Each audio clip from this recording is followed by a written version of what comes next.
Hello students आज का हमारा टॉपिक है टाइप्स ऑफ डाटा। तो चलिए आज का वीडियो हम शुरू करते हैं। Statistical data are the basic raw material which we deal with in statistics. तो स्टूडेंट्स जो भी हमारा स्टैटिस्टिकल डाटा होता है वो हमारा एक्चुअल में बेसिक रॉ मटेरियल होता है जिसे हम अपने स्टैटिस्टिक्स में यूज़ करते हैं। These data may relate to any phenomenon or problem situation under study and are the outcome of a continuous process of measuring, counting and observing. तो स्टैटिस्टिक्स में हम जो भी डाटा यूज़ करते हैं वो पर्टिकुलरली किसी न किसी प्रॉब्लम से डील करता है, जो भी हमारी प्रॉब्लम है under study, and are the outcome of a continuous process. और वो जो होता है हम उस डाटा को प्रोसेस करते हैं, मेज़र करते हैं, काउंट करते हैं और ऑब्ज़र्व करते हैं उसे एक आउटकम निकालने के लिए। These may pertain to those aspects of phenomenon or a problem which are measurable, quantifiable, countable और classifiable। तो जो भी स्टैटिस्टिक्स हमारे पास डाटा होता है वो पर्टिकुलरली किसी पर्टिकुलर सिचुएशन से डील करता है और नॉर्मली हम उसे मेज़र कर सकते हैं, क्वान्टिफाइबल भी कर सकते हैं, कितनी क्वांटिटी है उसकी, क्या क्वालिटी है, काउंटेबल भी होता है, उसे काउंट भी कर सकते हैं और क्लासीफाइबल भी होता है, उसे क्लासीफाई डिवाइड भी कर सकते हैं। Application of statistical techniques to a business decision problem depends on the availability and reliability of the statistical data।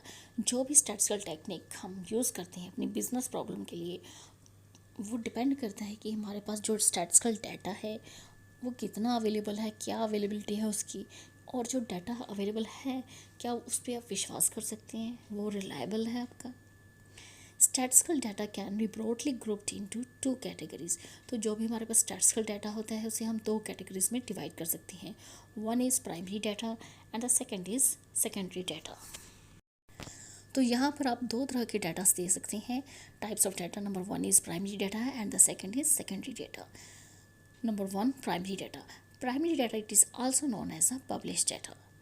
Primary data ऐसा डाटा होता है जो कि पब्लिश्ड होता है, that have already been collected and are easily available in the published form. तो primary data जो होता है नॉर्मली आप जर्नल्स में, न्यूज़पेपर्स में, कहीं भी आप मैगजीन्स में देख सकते हैं, पब्लिश्ड होता है और जो पहले से ही किसी ने कलेक्ट किया होता है और उसे पब्लिश्ड फॉर्म में आप उसे देख सकते हैं, तो उसे कहते हैं primary data. By primary data we mean those which are original. Primary data का मतलब है जो कि ओरिजिनल है, that is those in which little और no grouping has been made, जिसमें कोई भी छोटी मोटी ग्रुपिंग नहीं हो सकती। द इंस्टेंस बीइंग रिकॉर्डेड और itemized as encountered, they are essential raw material. तो ये एक तरह से एसेंशियल रॉ मटेरियल्स होता है primary data which is already in published form, means उसे कलेक्ट पहले किसी ने किया है और उसे पब्लिश्ड भी किया हुआ है, तो वो होता है आपका primary data. Now second is secondary data, it is also known as unpublished data. तो सेकेंडरी डाटा को हम कहते हैं अनपब्लिश्ड, जो कि पब्लिश नहीं हुआ है उसे हम कहते हैं secondary data. That have not yet been collected and analyst himself will have to collect them. तो सेकेंडरी डाटा ऐसा डाटा होता है जिसे अभी तक कलेक्ट नहीं किया गया और एनालिस्ट को वो खुद ही कलेक्ट करना होता है। Secondary data are those already in existence and which have been collected for some other purpose than the answering of the questions at hand. Secondary data are those already in existence। तो इसका मतलब ये है कि secondary data जो है वो पहले से ही existence में है और जिसे अभी आपने collect करना है for other purpose than the answering of the questions at hand। जो भी आपकी प्रॉब्लम है उसके रिगार्डिंग वो डाटा आपको खुद ही कलेक्ट करना होता है। नेक्स्ट है collection of data. Number one is primary data. Methods of collecting primary data. Primary data can be collected by the following methods. Number one, direct personal investigation. B, indirect oral investigation. C, information through local sources और correspondents. D, schedule to be filled by the information.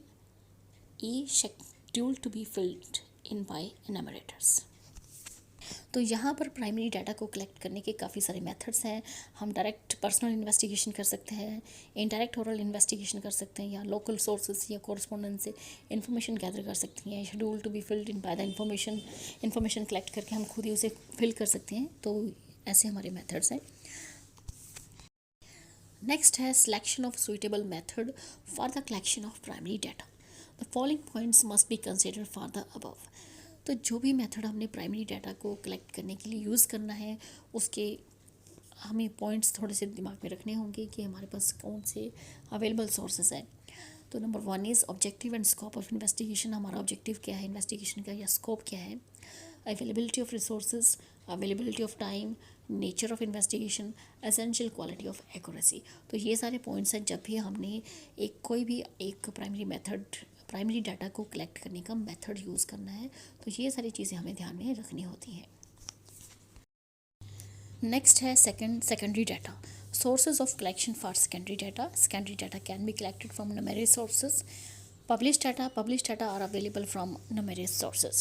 Number 1 is international publication, International Monetary Fund, International Financial Corporation, International Food Corporation, World Bank, International Labour Organization. Second है government publication, monthly data on monetary and selected indicators of economy, index of industrial production, index of wages, Reserve Bank of India's bulletin, annual survey of industry, index of price, index of stock exchange, economic survey, monthly statistics of foreign trade. Next है third, reports of commission and councils. Number 1 is planning commission, National Labour Council, Economic Commission of Europe, Financial Commission, Monopoly Commission. Next है fourth, semi government publication, deaths, education, birth rate index published by municipal corporation and other bodies. Fifth है magazines or newspapers and other persons publications. Sixth है personal research reports, thesis, synopsis. All the original data collected by the analysts themselves fall in the category of primary data. Secondary data are those which are available for use from other sources. तो students, ये था हमारा आज का topic. इस video में इतना ही। अगर आप हमारे चैनल पर नए हैं तो प्लीज़ हमारे चैनल को सब्सक्राइब कीजिए और साथ ही हमारे वीडियो को ज़्यादा से ज़्यादा लाइक, शेयर एंड कमेंट कीजिए। Thank you, thanks for watching.